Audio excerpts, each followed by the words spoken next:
O sea, se extiende también con las parejas. No importa si son novios, no importa si es el ex, no importa si es el actual. No es no. Y eso es algo que tiene que quedar sumamente claro. O sea, tenemos derecho a decidir cómo ejercer nuestra sexualidad de manera libre. En el papel se dice muy bonito. Y entonces, precisamente el abordar este tema, que es un tema complicado, que es un tema delicado, creo que era necesario o creo que es necesario porque es parte de la violencia de género. El creer que la otra persona es un objeto y si es algo que está mediado y si es algo que se llegó a este libre acuerdo en esta parte de los juegos, de los roles sexuales y demás, no hay ningún problema. Pero en el momento en el que alguien dice no, eso es algo muy importante. Entender que no es no. Y esto aplica, y esto también es muy importante, esto aplica también de mujeres hacia hombres. No es no. Sin importar, porque también hay casos donde la mujer es, si ya le cumpliste allá a quién sabe cuántas, vienes y me cumples a mí. Hablamos del violentómetro y forzar una relación sexual, vemos que está entre las categorías más grandes de violencia. A ver, permíteme tantito, Ale, y para darle la palabra a Delia, por favor, perdón que me alucina, pero ya sabes que nos apasiona este tema, o bueno, estos temas. Yo quería hacer más bien como una propuesta. Lo que pasa es que, bueno, primero la información técnica para las personas que apenas se van integrando a la sesión. Eh, Recuerden que son bloques de 40 minutos. Vamos a cortar después de 40 minutos. Les vamos a avisar un par de minutos antes y luego les vamos a volver a mandar el enlace para que se conecten. Aquí en la pantalla, bueno, del lado donde está el chat, igual les vamos a ir publicando datos y sí me gustaría que nos pudieran dar, ya sea que nos levanten la mano para que comenten a través del micrófono o que nos ayuden a escribirlo en el chat, pero a mí sí me gustaría, ¿cuál es la primera imagen que se les viene cuando hablamos de violencia sexual o agresión sexual? Sí me gustaría que me comentaran en el chat o me levantaran la mano. Esa información creo que sería muy valiosa para nosotros. Pero bueno, entonces habías levantado la mano, Alejandra, sí, ¿verdad? Ok, Hola, adelante. buenas tardes a todos. Hola. Bueno, primero quiero contestar tu pregunta. Yo creo que para mí lo primero que se me viene a la mente sería el acoso en la calle, o sea, el acoso del que somos, el acoso sexual en la calle, o sea, desde un piropo que te nalguen, o sea, he visto videos en internet de verdad de hombres que se masturban en el transporte público solo para molestar, o sea, solo para molestar, porque no tienen otra intención más que incomodar y molestar. Y eso también es violencia. A pesar de que muchas personas dicen, bueno, pero es que no te está haciendo nada como tal, porque no te está tocando. No. Eso también es un tipo de violencia y un tipo de acoso sexual. Eso es lo primero que se me viene a la mente. Creo que y siento que la mayoría de las mujeres hemos sido víctimas del acoso en la calle, del acoso sexual en la calle, en el transporte público, al pasar por una calle, pasar entre un grupo de hombres, independientemente de cómo estés o cómo te vistas, siempre una persona va a ser víctima del acoso callejero. Yo siento que eso sería lo primero que se me viene a la mente. Vamos, entonces, acuérdense lo que está comentando Alejandra. Estamos hablando de acoso en la calle, entonces. Ok, te seguimos escuchando. Y respecto al tema, yo creo que o sea, a mí me gusta mucho que se hagan este tipo de foros, este tipo de talleres para platicarlo. Me da mucha tristeza que casi nunca se interesan los hombres, casi nunca, cuando ven algo de género, es para mujeres, es que es para pláticas para ustedes. Y siento que el principal público de este tipo de talleres tendrían que ser hombres, porque al final de cuentas se tiene que reinventar el género masculino, así como se ha reinventado lo que es ser mujer, que ya es ir a trabajar, que ya es no nada más cocinar, que ya es muchas cosas que antes no eran. Siento que también se tiene que reinventar el género masculino, lo que es ser hombre, porque desafortunadamente, a pesar de que hay casos de violencia ejercida por mujeres, son los menos que de violencia ejercida por hombres. Y creo que también ese es uno de los factores que influye en que estos temas, como dicen, den miedo o que estos temas causen molestia. Siento que al hablar de violencia, los hombres se sienten atacados, ya sea un hombre que ejerce violencia o que no ejerce, se sienten aludidos. O sea, como que siento que siempre que quieres hablar de derechos de la mujer es chin, ya nos van a decir que nosotros, ahora qué les hicimos. O siempre que quieres hablar de violencia de género es como, ay, sí, los hombres somos malos y ustedes son buenas. Entonces, siento que también podría ser, o sea, lo que causa problema en estos temas es el discurso de que o sea, bueno, que la mayoría de los hombres piensan que cuando uno habla de derechos de la mujer, de violencia de género, es, ay, ya, somos unos malditos todos. Entonces, creo que también es eso, pero siento, por ejemplo, yo comentaba con mi esposo, siento que a veces también es su culpa por no interesarse, o sea, por no decir, bueno, voy a ver qué están diciendo las mujeres de la violencia, ¿no? O por qué hay tanto problema, por qué hay tantas marchas, por qué hay tantas mujeres inconformes. Voy a leer un poco, no sé, como que siento que el público de estos tipos de talleres también tendrían que ser hombres. Ya, Sí, de hecho, justo Alejandra, digo, yo recuerdo que ya te conectaste las últimas 2 sesiones, ¿no? De este taller. Para las personas que se van integrando apenas a este taller, precisamente, es la tercera sesión que se está abordando la temática de violencia de género. El día de hoy nos estamos enfocando mucho más al tema de la violencia específicamente sexual, pero ya anteriormente estuvimos hablando de otras manifestaciones de violencia. Y todavía la sesión anterior recuerdo que había como 1 o 2 hombres, digo, además de Alejandro, que bueno, él y yo estábamos llevando el taller, pero había por lo menos dos hombres más en el taller y el día de hoy, pues habemos únicamente mujeres, ¿no? Y la cuestión es de que También yo justo, estoy, como hombre. no, bueno, también tú, pero yo decía que además de ti, la cuestión aquí es que yo creo que estoy de acuerdo contigo, Alejandra, porque si bien nosotros, porque hace un momento Alex lo comentaba, ¿no? Es bien importante nosotros estar empapados del tema, poder identificar las diferentes manifestaciones de violencia, pero vamos, yo puedo yo puedo saber que yo estoy sufriendo algún tipo de violencia. Y yo puedo reclamar y salir a marchar y yo puedo pedir de alguna manera que se respeten mis derechos sexuales y reproductivos y demás. Pero ¿qué pasa si la otra parte no está sensibilizada al punto que lo estoy yo? Entonces, ocurre como lo hemos hablado cuando hablamos de crianza, ¿no? Nosotros al niño en la sesión de terapia, al adolescente, lo tratamos, el niño sale como con ánimos demás y de pronto llega a su casa al mismo ambiente. Entonces, el trabajo se ve obstaculizado de alguna manera, porque no existe un trabajo conjunto, no está de las dos partes, y yo creo que eso es algo de lo que nos ha limitado mucho. Entonces, sí, yo les preguntaba y les pedía que me escribieran en el chat o que levantaran la mano en la parte de participantes para que nos dieran su punto de vista, o sea, cuál es la primera imagen, les repito, que ustedes tienen de violencia sexual, qué es lo primero que se les viene a la mente.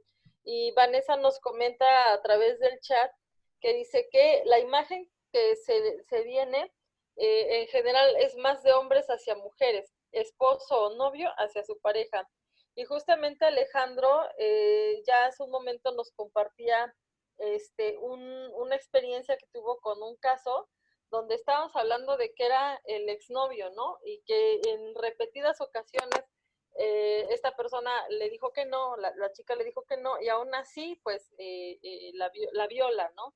Y lo malo, y creo que lo que es de resaltar en este caso que mencionaba Alejandro, pues es que a pesar de que existe en la ley la violencia sexual, a pesar de que existen sanciones, a pesar de que existen figuras jurídicas, legales, demás, digo, yo no soy abogada, pues, pero lo sé, y de ustedes también lo saben, aún así no se le dio el trato adecuado, pues, o sea, se desestimó el hecho de que yo hubiera sufrido un abuso sexual. Y estamos hablando de un caso donde hubo una denuncia. Ahora pensemos en los casos donde ni siquiera existe una denuncia.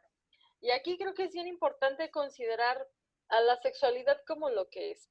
La sexualidad, pues al final es un constructo, no se refiere nada más al tema del ejercicio de la, o sea, de relaciones sexuales, vaya, porque lamentablemente cuando hablamos de educación sexual luego suele confundirse y por eso suele ser como tan ambiguo, sobre todo para tratar, por ejemplo, con niños y adolescentes.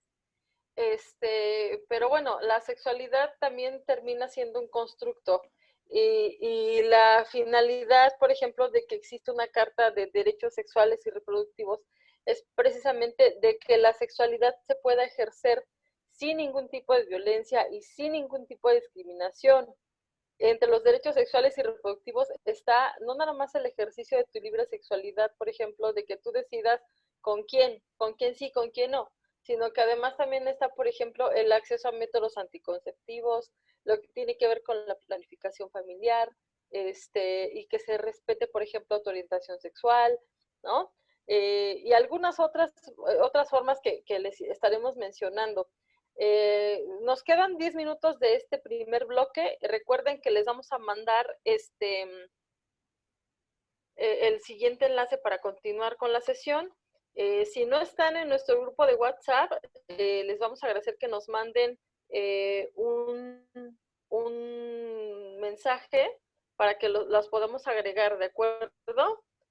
Que quería leer antes de irnos, bueno, antes de comentarles el tema del tiempo, también la opinión que tiene Ross, que nos dice, hola, lo primero que viene a mi mente es hombres violando a mujeres o menores de edad, que coincide un tanto con lo que nos comentaba Vanessa, que la imagen que se le viene es precisamente la violencia sexual ejercida de hombres hacia mujeres. ¿Alguien más nos quiere compartir su punto de vista? ¿Alguien más nos quiere decir qué es lo que viene a la mente cuando hablamos de violencia sexual? Aquí, de hecho, tanto lo que nos comenta Vanessa como lo que nos comenta Ross, sí es algo que tiene que ver con una realidad. Y es el hecho de que el mayor porcentaje de violencia sexual que se ejerce, en efecto, es de hombres hacia mujeres o niños. Eso es innegable, la mayor parte de los casos de violencia son de esa manera. Por ahí, bueno, el caso que nos planteaba Alex en un principio nos hablaba de un hombre precisamente atacando sexualmente a una mujer, ¿no? Y parecería que a todos nos resulta como que tiene que haber este tipo de ataque hasta cierto punto físico, forcejeo, demás, ¿no? Aquí Brenda nos comenta que es cuando en el transporte público tocan alguna parte de tu cuerpo, que ahí coincide con lo que Alejandra nos mencionaba en su comentario hace un momento. Muy bien. Y bueno, a mí sí me gustaría que pensáramos que en lo que están coincidiendo, hay tres cosas que creo que estamos identificando, no sé si estén de acuerdo, pero estamos identificando primero en el imaginario que tenemos de la violencia sexual, que es ejercida de los hombres hacia las mujeres o hacia los niños. Y la otra que tiene que ver con acoso en la calle, hostigamiento, ¿no? Que no es que no es algo que tú aceptes, que no es algo que tú quieras, que es algo desagradable. Hace rato, de acuerdo a lo que nos comentaba Alejandro, también tiene que ver con esta agresión sexual propiamente que implica un forcejeo. Y aquí Verónica también nos comenta, dice, ¿podría reconocerse como violencia sexual cuando tu pareja te recrimina con quien has estado anteriormente? Y ahí el comentario de Verónica creo que es un parteaguas para el comentario que yo quisiera hacer al respecto de la violencia sexual. Porque en los comentarios que hemos hecho estamos hablando de actos que si de pronto yo veo que en la calle van tocando a una persona, que en el transporte público le van levantando la falda a una chica, porque digo, creo que a todas nos ha tocado verlo en algún momento, coincidimos pues que entonces estamos hablando es algo que nosotros cuando lo vemos inmediatamente nos damos cuenta que es un acto de violencia sexual. Sin embargo, esto que comenta Verónica es algo muy cierto. Hay formas de violencia sexual que no se viven y no se tratan como que lo fueran. Difícilmente una esposa va a decir que su esposo la viola, ¿no? O que se siente forzada a tener relaciones con su pareja. Porque al final lo que hace esta persona es igual quitarse la ropa, postrarse en la cama y llevar a cabo cualquier acto de tipo sexual. Y no lo está viviendo como violencia, lo está viviendo como parte de su rol como novia, de su rol como esposa. Y es allí donde viene gran parte de la gravedad del problema, cuando no se vive como violencia. Sí, bueno, aquí me gustaría también el recordar, por supuesto, que la perspectiva que vamos a tener desde el área de psicología clínica, que no es una justificación, pero sí nos permite entender que también para este proceso de ejercicio de la violencia hacia cualquier área y también hacia la violencia sexual, implica también toda una serie de factores que están relacionados desde aspectos como trastornos de personalidad que no están justificados, pero de hecho esto nos da para más. O sea, el hecho de pensar que existe también una perfilación del abusador y de el abusador en ámbitos sexuales, creo que es algo también muy importante, sobre todo porque aquí lo menciona esta Ros, considero que siempre en una violación de cualquier tipo es una postura de poder, ya que transgrede el único espacio donde la persona está segura, permaneciendo en la mente de la persona violentada. O sea, creo que es algo muy importante el llegar a considerar esto. Sin embargo, algo que me gustaría, que también, o sea, se abriera a la mejor que se abriera este debate y que se abriera digamos, como esta reflexión, es cuántas de los conductos que tenemos, cuántas de las conductas, perdón, que tenemos sirven para normatizar este tipo de agresión. Ya mencionábamos en algún momento el ejemplo de las situaciones donde mijita, por favor, haz bien inútil a tu marido para que dependa de ti todo el tiempo, para que no te deje. O el estar pensando que toda una serie de cosas que están relacionadas con la educación pueden favorecer esta construcción que se tiene también de un no cuestionamiento y de una serie de ideologías que se van manteniendo. Algo que he estado y que me gustaría, lo digo abiertamente porque es algo que he cuestionado mucho, es que de pronto es muy sencillo el caer en dos puntas, ¿no? Una de las puntas es la punta de la victimización, donde aquellas situaciones llegan a parecer casi una justificación del por qué no hubo esta situación de toma de decisiones. Por ejemplo, cuando hablábamos del feminicida de Nezahualcóyotl, o de Catepec, creo que era de Catepec, ¿no? Lo primero que hicieron fue cuestionar la situación de poder que tenía él sobre la esposa. Y esta situación de poder la había llevado a delinquir. Entonces también es importante llegar a considerar, por ejemplo, en las estructuras, en lo que nosotros estamos apostando, que tiene que ver con una cuestión de no interrogarnos cuáles son los trasfondos que se tienen este, los trasfondos que se tienen en cuanto a las situaciones de culturización. Entonces, no es nada más pensar que alguien está enfermo y que entonces por eso se justifica todo lo que está haciendo, sino también es ver cuáles de las conductas que nosotros estamos teniendo. Por ejemplo, de pronto esta parte de la sororidad que me gustaría que la abordáramos también como un elemento importante. O sea, dice el dicho que el peor enemigo de una mujer es otra mujer. Entonces, esto creo que me gustaría que abriera también esta perspectiva para el siguiente bloque o esta discusión para el siguiente bloque, hablando específicamente sobre cuáles son las situaciones o las perspectivas que se tienen en cuanto a este tipo de juicios.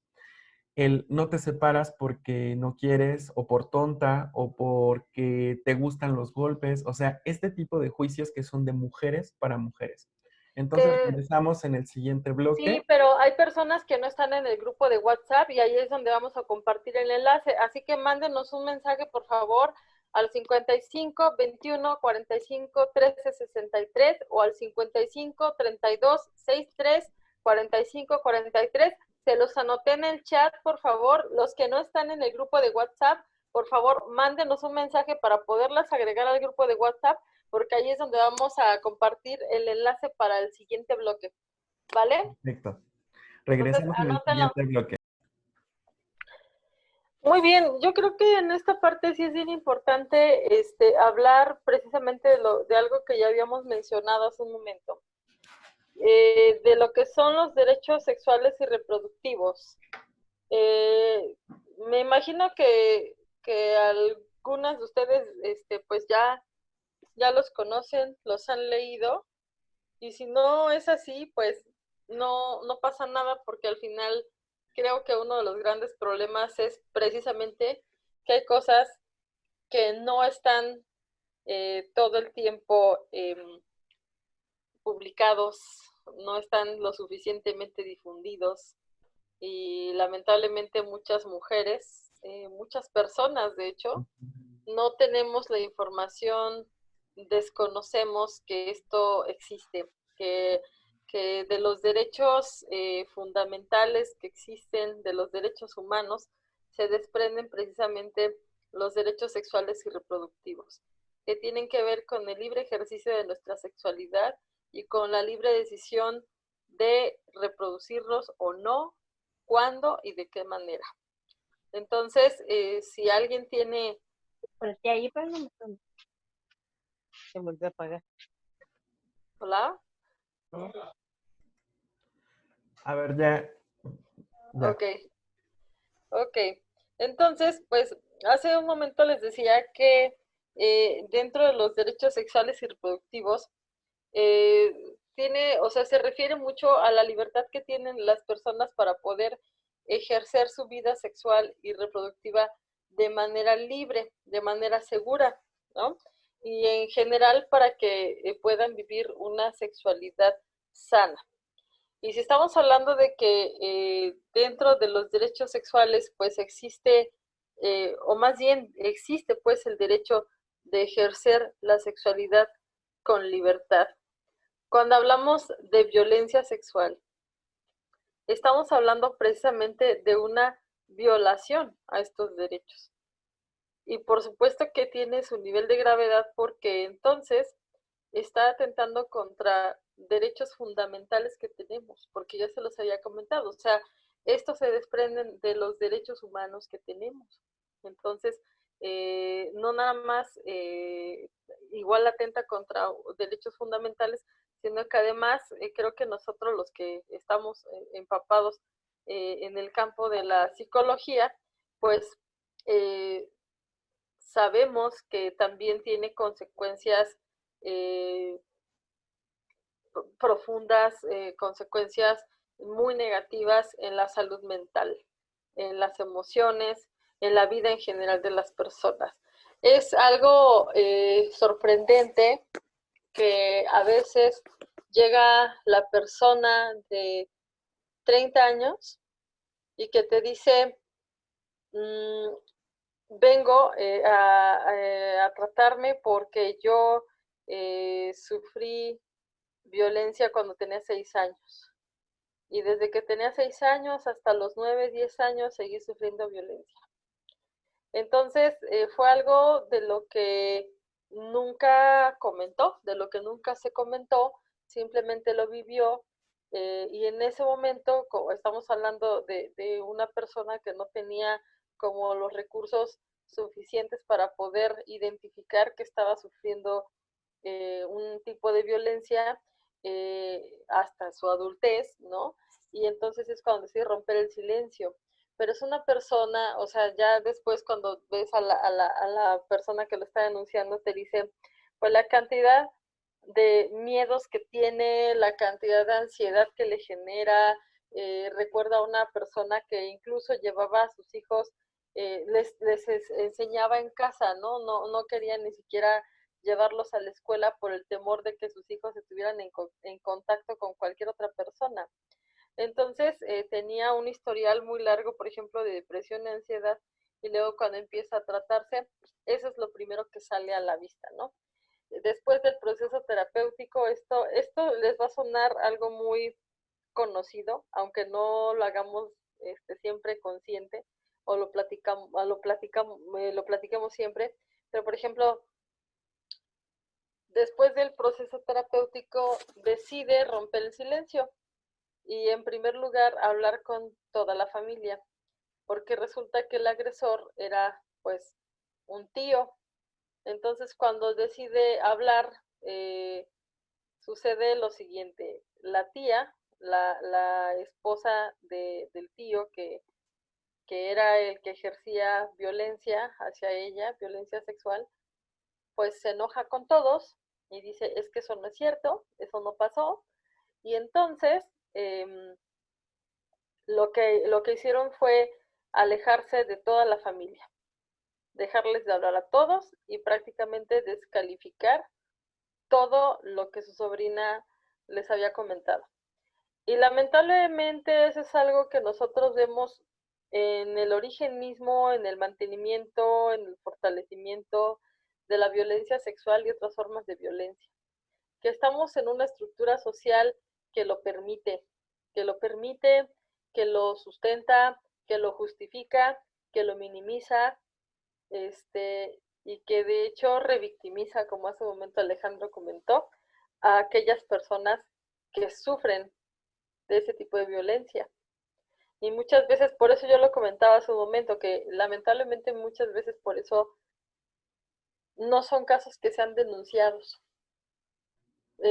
Precisamente existe un temor. En algún momento cuando hablábamos de violencia, por ejemplo, hacia los menores, nos comentaban que uno de los grandes problemas por los cuales un menor a veces no denuncia la violencia, el abuso sexual, es porque existe primero un proceso de manipulación, de hacer ver a la víctima que también es partícipe, que está cooperando, que está colaborando, que incluso también lo quiere, cuando no es así. Entonces, cuando hablamos, por ejemplo, de la violencia sexual que se da en una pareja que no es precisamente una violación, parece lo mismo, parece que es consensuado, parece que no estás sufriendo ningún tipo de presión para que se dé de esa manera. Lo que les planteaba hace un momento antes de la pausa, si entonces tú lo estás haciendo, o sea, vas y tienes relaciones con tu esposo sin que él te tenga que forzar físicamente, sin que él te tenga que desgarrar las ropas, solo, o sea, tú misma lo estás haciendo, tú misma te estás acercando, entonces, ¿dónde está la violencia allí? Y lo que pasa es que cuando lo empezamos a analizar, nos damos cuenta que existen culpas, que existe miedo. Yo recuerdo a una paciente que llegaba y me decía, la verdad es que yo no quiero tener relaciones con mi esposo, pero entonces yo no le puedo decir que no, porque yo sé que se va a enojar y yo sé que me va a agredir, y en alguna ocasión porque pues X cosa le dijo que tenía trabajo, ¿no? Que no le dijo directamente, oye, ¿sabes qué? No quiero, no tengo deseos sexuales, ¿no? Contigo o hacia ti. Y entonces lo que hizo la persona su pareja fue jalonearla, jalonearla y la avienta contra la cama. Y ustedes dirán, pues la violó. No, no la violó, solo la agredió físicamente. ¿Y en qué derivó eso? Que esta persona entonces ya después, por ese temor que le provocaba el que su esposo reaccionara de manera violenta, entonces sentía que tenía que satisfacer a su esposo. Entonces, historias como esta nos parecerán como poco comunes, tal vez, pero ocurren con más frecuencia de la que pensamos y son de las formas de violencia sexual que a veces ignoramos. Yo creo que aquí, Delia, algo muy importante es que desgraciadamente yo quisiera lo digo, las que están presentes pudieran decir que es algo poco común. Pero mira, de la lista de mujeres que tenemos aquí, y esto solamente para ir testeando un poquito las estadísticas. O sea, se supone que de cada 10 mujeres, 9 reciben algún tipo de agresión sexual. Desde miradas lascivas, desde roces, tocamientos, insinuaciones sexuales, hasta culminar, por supuesto, en algún tipo de abuso sexual. Entonces, estoy hablando 9 de cada 10. Entonces, y solamente es un estimado. Por ejemplo, de la cantidad de mujeres que tenemos aquí, seguramente a más de una, es probable que a lo mejor, eso yo lo he escuchado de alumnas también, que de pronto dicen, no, a mí sí me insinuaron muchas cosas, pero yo me daba a respetar. O sea, no tienes por qué darte a respetar cuando la cultura de respeto tiene que ser algo generalizado. O sea, no es que tú digas, no, es que yo le puse al doctor, al licenciado, al vecino o al tipo del transporte, le puse un alto. O sea, no tiene que ver con eso. O sea, tiene que ver con que no tendrías por qué haber puesto un alto por una situación que no debería de haber sucedido. Eso también es muy importante. Entonces, en esta situación, creo que también es importante el considerar cuáles son la perspectiva, y yo había mencionado antes de que terminara el bloque sobre la perspectiva o la construcción de sororidad, o sea, este apoyo a nivel emocional, este apoyo a nivel, partiendo, digamos, desde esta hermandad, que es un término que se da desde los 60, 70 y que se empieza a acuñar justo con esta perspectiva, con la visión de mantenerse como en esta hermandad, por decirlo así, ¿no? Y que además la sororidad se habla que no puede haber sororidad de un hombre a una mujer, sino es de una mujer a otra mujer, o sea, este acompañamiento. Entonces, creo que es algo muy importante también, por ejemplo, entender cuántas de las actitudes que llegamos a tener en la cotidianeidad están relacionadas con esta falta de entendimiento y esta falta de sororidad. O sea, yo les decía estos ejemplos que tú pones también son importantes. Sobre todo porque, efectivamente, o sea, yo puedo actuar, puedo opinar desde mi construcción y desde mi construcción como ser humano y como profesional puedo decir, no soy un violador. El problema es que no tiene que ver con una cuestión de lo que parezca, tiene que ver con una cuestión de que muchos aquellos que sí son violadores son personas conocidas, son el amigo, de pronto el amigo de la universidad que un día estuvieron ebrios y que no fue algo consensuado y que de todos modos aprovechó esta oportunidad.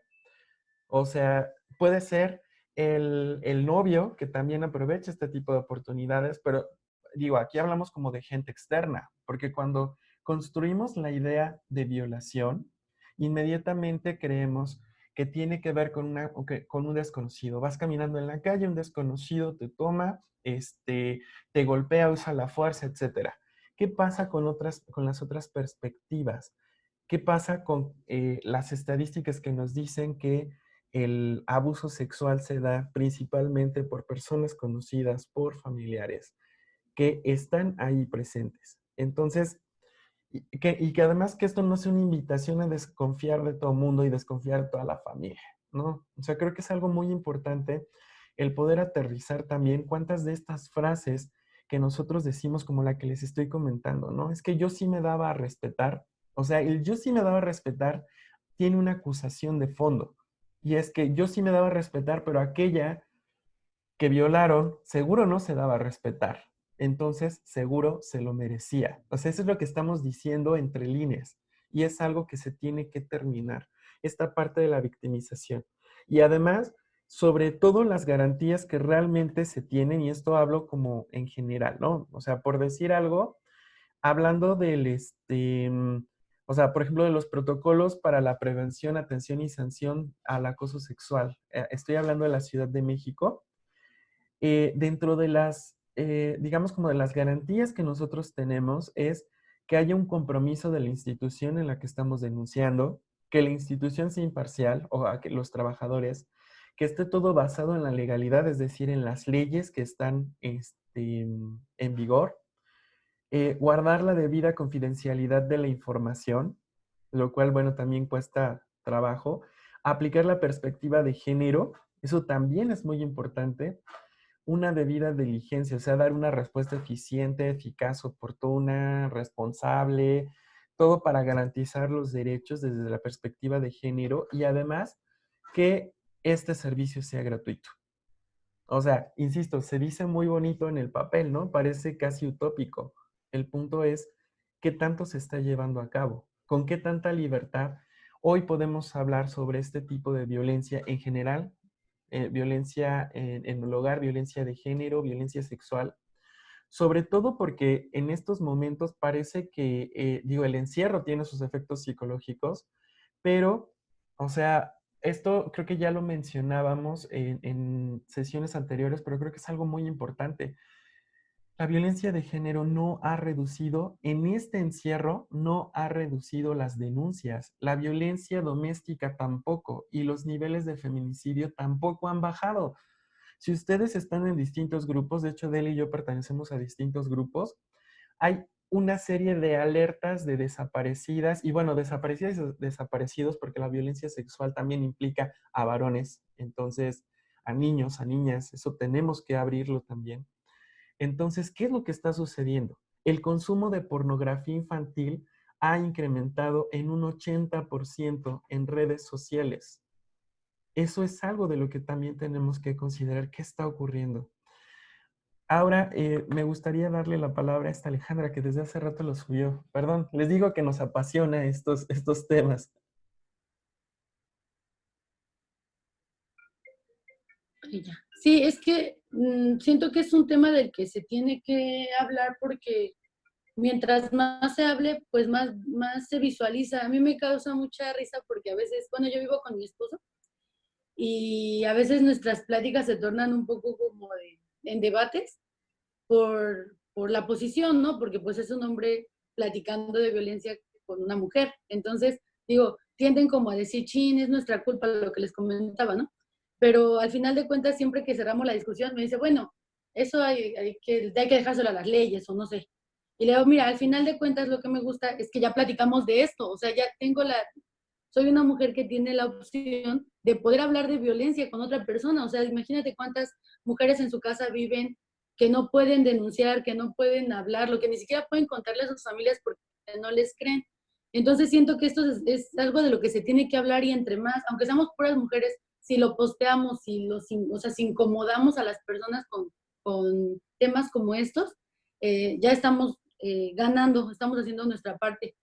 Yo lo que quería resaltar aquí de la conversación que estamos teniendo es eso, por ejemplo, la revictimización, que no viene, a mí me causa mucho conflicto porque yo siento que las redes sociales son un monstruo, o sea, son un monstruo que se puede utilizar para bien, como esto que nos permite estar cerca a pesar de que no nos conocemos ni sabemos nada de nuestras vidas, pero también tiene un punto muy en contra. No sé si escucharon el caso del feminicidio de la pareja que desolló a Ingrid, me parece, Ingrid Escamilla. la llamaron así, se llama así, bueno, se llamaba, la mató, empezó con una discusión, ella se defendió y lo lastimó con un cuchillo y él la mató. La desolló y después cortó sus pedazos para echarlos por el drenaje. Y entonces tú dices, no, o sea, ¿qué está? O sea, no hay nada rescatable en esta historia. Me puse a ver redes sociales cuando pasó y todas las personas eran, no, pues es que es su culpa, porque si ya era violento, ¿para qué seguía ahí? No, pues es que a poco no se dio cuenta de que era malo. No, pues es que hubiera denunciado desde antes. O sea, es como, la descuartizaron, la desollaron y aún así hay gente diciendo que fue su culpa. O sea, personas de todos los lugares decían, no, pues es que siempre, si era malo, ¿por qué no se fue? Se hubiera ido desde antes. ¿A poco nunca supo que era violento? Entonces dices, oye, la víctima es ella, o sea, aventaron sus pedazos por la taza del baño. O sea, ¿dónde está el punto de, para, qué tan poco sensibles somos, ya no ante un feminicidio, no, sino la manera en la que denigran una muerte de una mujer, no, de por sí, la muerte ya el hecho de que la hayan asesinado es malo, la manera en la que trató de deshacerse de sus restos fue mala, y la están revictimizando en redes sociales. También creo que quiero rescatar el punto que decían de que a veces lo más triste no son violadores extraños, a veces pueden ser un familiar, un primo, el abuelo, el papá, el padrastro, o sea, a veces es más desconcertante cuando es una persona tan cercana, pero creo que también volvemos a lo mismo, estamos en una cultura donde todo el peso se lo dejan a las mujeres.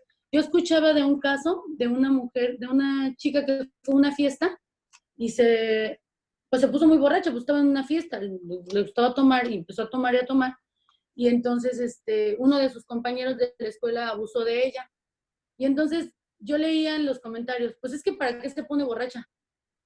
O sea, yo pensaría, ¿qué grado de enfermo tienes que ser para ver a alguien inconsciente y querer tener relaciones con ella, ¿no? Pero al final de cuentas volvemos a lo mismo, es que ella se puso borracha, es que ella tomaba, es que ella para qué anda sola. Deberíamos de más bien pensar en un lugar donde podamos tomar, porque a las mujeres, que siento que eso es lo que causa conflicto en la sociedad. A las mujeres también nos gusta tomar, a las mujeres también nos gusta tener relaciones, a las mujeres, hay muchas mujeres que no quieren tener hijos, hay muchas mujeres que no les gustan los niños, y siento que eso es lo que rompe el esquema, ¿no? De lo que esperado de una mujer, y por eso, no sé, como que culpabilizas. Ay, es que era una mujer que no estaba en su casa, es que era una mujer que hacía tan de noche sola, ¿por qué no fue con su hermano? ¿Por qué no fue con su novio? ¿Sí me explico? Y yo creo que todo esto es un ejemplo, porque lo que más tristeza me daba de todas estas situaciones es que muchos de los comentarios son de mujeres. O sea, muchos de los comentarios son de mujeres que dicen, no, pues es que así, o sea, no tenía buena reputación. ¿O dónde está la reputación de esta mujer, no? Y me da mucha risa porque una vez estaba platicando con ahora mi esposo, cuando éramos novios, yo le decía, ay, es que esta chava se ve bien zorra. Y me dice, ¿me creerás que yo no sé qué es una mujer zorra hasta que tú o mi hermana me dice? O sea, como que ustedes me dicen, ella sí es zorra, ella no es zorra. Digo, así como que él dice, para mí, pues es una chava que se deja besar y ya. Le dice, yo sé que es una zorra hasta que tú o mi hermana me lo dicen. Y yo dije, híjole, o sea, soy yo, mujer, etiquetando a otras mujeres por la manera en la que le gusta ejercer su sexualidad. Entonces, yo creo que es un machismo que ejercemos también las mujeres, pero no creo que sea algo que no podamos cambiar, o sea, creo que es algo con lo que hemos crecido y con lo que hemos aprendido durante mucho tiempo, pero ahorita estamos en la oportunidad de no nada más decir, ay, yo tengo, no sé, todas somos mujeres y todas somos del mismo barco, pero solamente el 8 de marzo. Siento que es algo que hay que ir haciendo día con día, hay que ir haciendo día con día y tratar de, yo, por ejemplo, ese es como mi propósito, ¿no? Si alguien me dice, ay, no, es que esa chava es bien zorra, pues no me le gusta, o sea, no tiene novio, no tiene ninguna relación estable, puede hacer lo que quiera, o sea, mientras lo haga cuidándose y no, o sea, no tome una decisión que ella no quiera, como embarazarse, puede hacer lo que ella quiera. Creo que es la manera de poner nuestro granito de arena, porque al final de cuentas creo que también somos mujeres que crecimos en este machismo, entonces es machismo ejercido por mujeres también. Ese es mi comentario. Un poquito largo. Pues Ya. muchas gracias, pues tienes mucha razón, o sea, estamos en una sociedad en la que ese tipo de comentarios son lo general, lo cotidiano, lo normalizado, como bien lo comentaba hace un momento Alejandro. Y lamentablemente hay muchas prácticas, muchas situaciones, fenómenos sociales que solemos nosotros castigar como inquisidores, ¿no? Ahí te doy mi varita y te voy a juzgar. Y creo que algo donde se ve mucho más, por ejemplo, es en los embarazos en adolescentes, que forma parte de la problemática social que tenemos, por ejemplo, aquí en México y en algunos otros países de América Latina. Aquí tenemos el tema de que México es uno de los países que encabeza la lista en embarazos de adolescentes, de niñas y adolescentes. Y se suele pensar lo que de pronto comentabas, ¿no, Alejandra? Ay, pues es que desde muy chiquita era muy, ¿no? Muy, como tú mencionaste la palabra zorra, ¿no? Y lamentablemente no solemos ver el trasfondo del problema porque muchos de estos embarazos en adolescentes suelen ser productos de violación. Cuando se han hecho estudios, cuando se han hecho análisis, se ha encontrado que la mayoría de estas chicas, o sea, son menores de edad y que generalmente el papá, ¿no? Suele ser una persona mayor. Entonces son relaciones donde sí se da eh, el abuso de poder. Y también estamos hablando de que estamos en un país donde los casos de explotación sexual y trata de personas son estratosféricos, son muy altos y son alarmantes, donde lamentablemente no ha habido hasta ahora una legislación que permita una disminución. O sea, tenemos casos,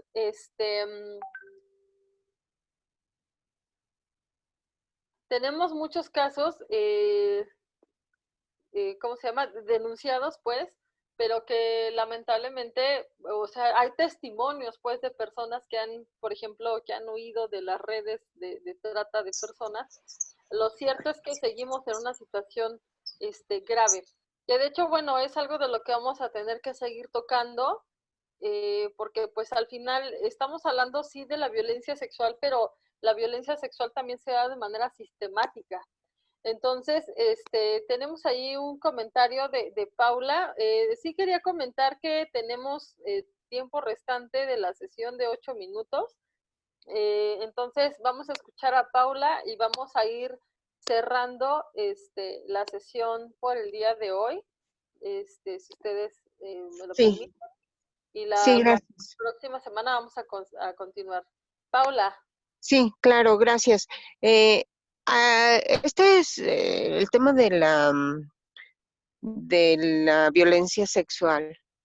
Es muy amplio y puede partir desde lo que hablábamos el otro día en crianza positiva, que desde pequeños hay que empezar a hablar con los niños, no de sexual, no como el tema tal cual, sino el cómo puedes ir generando una seguridad en el niño, de tal manera que haya confianza, de tal manera que pueda, pueda confiar lo que está sucediendo a su alrededor para que de alguna manera pues se pueda evitar el abuso sexual en pequeños. No es la panacea, no es el todo. Sin embargo, pues yo creo que desde pequeños, hombre, mujer, esta, este entorno social, este entorno de educación, este entorno de seguridad, de respeto, de, de actuar,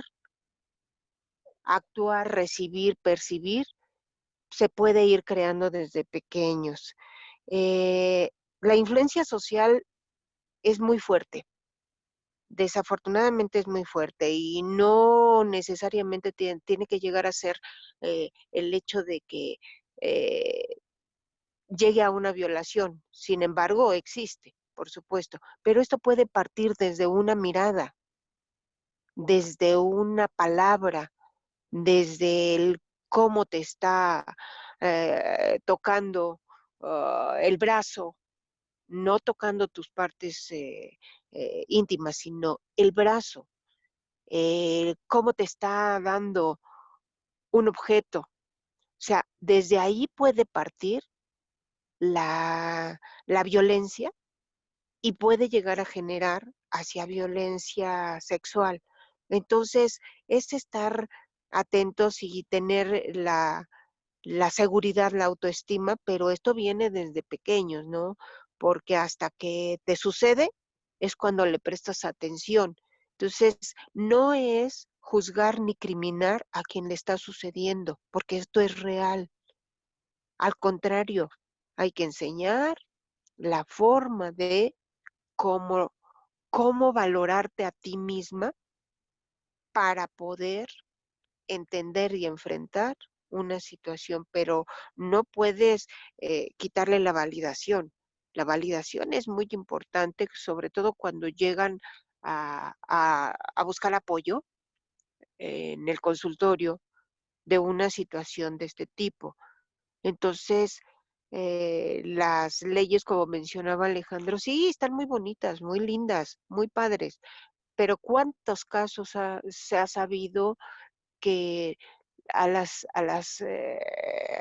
personas violentadas no les prestan la atención adecuada ni el respeto cuando van a hacer una denuncia, porque les juzgan primero y la otra parte es generalizar situaciones. No puedes generalizar. Como siempre, todo esto tiene que ser de manera individual, personalizada, tomarla, pero insisto, yo creo que esto se tiene que retomar ahora que somos nosotros adultos y que estamos en un taller como este, recapitular hasta dónde y qué debo corregir y en dónde debo prestar atención para mí, para mi entorno, para mis hijos, pero no para criminalizar, no para juzgar, no para etiquetar, sino para atender estos focos que se están dando, porque son focos de alerta los que debemos percibir. Entonces, no de responsabilizar a terceros, es que no me prestan atención, es que la culpa es del gobierno, la culpa es de fulanito, la culpa es de sutanito. No, también hay culpa mía, porque no estoy prestando atención a las alertas que me están, los focos de alerta que están girando a mi alrededor. Si yo, ser humano, permito que a mí me empiecen a faltar al respeto, como lo mencionaba paulatinamente, desde una mirada, desde el darme un objeto, aventármelo, y así lo justifico, desde levantarme la voz, desde jalarme del brazo, desde aventarme, desde, como el caso de las personas que aceptan que las tomen sus esposos para no enojarlos, no permitir que se enojen, y aventarlas en la cama y que las posean sexualmente. O sea, todo esto puede ir creciendo, pero ¿hasta dónde? Es también mi responsabilidad, en donde tengo que encontrar los focos rojos que me están alertando qué debo permitir y qué no debo permitir. Fíjate, Entonces, perdón, Paula. Aquí me gustaría así como dejar como algo que me parece muy interesante esta postura, pero creo que esta, justamente la parte de llamarle culpa y empezar a llamar responsabilidad es una de las cosas principales. O sea, parte de la situación de este constructo, de lo que se está buscando hacer con estos cuestionamientos, están relacionados con eso, con dejar de culpabilizar a terceros, pero también dejar de culpabilizarnos. O sea, sí, de entrada es algo o sea, un abuso sexual no es algo que tú quieras, no es algo que tú hayas buscado. O sea, no existe una sola situación que lo justifique. Sin embargo, esto creo que es algo que, como les decíamos, sí tenemos que a lo mejor llevarlo todavía al siguiente, a la siguiente semana, en el siguiente taller, porque esto realmente se requiere aterrizar muchísimo. Porque entonces, justo esta justificación de que alguien no se da a respetar ha sido la justificación por generaciones de seguir atentando y de seguir poseyendo a la gente o los territorios, porque la gente no está poniendo límites. Entonces, creo que es algo muy importante lo que mencionas y además esta invitación de dejar de culpabilizar o de culpabilizarnos por algo y empezar a trabajar en lo que la situación o el contexto nos está dando va a ser muy importante para no juzgar a un tercero, para no juzgar al otro. Ya, de hecho, creo que ya estamos en el último Sí. minuto, ¿verdad, Delia? Perfecto, pues entonces nos vemos la siguiente semana, los esperamos. Igual, también recordemos que tienen bueno, que tenemos las demás actividades y vamos Mañana. a seguir. El día de mañana tenemos otro taller, vamos a irles enviando también esta información. Pues nos vemos el día de mañana, A las 12. Muchas a las gracias. 12 también. Muchísimas gracias. Hasta Muchas luego. gracias. Buenas tardes. Hasta luego, buenas tardes. Gracias.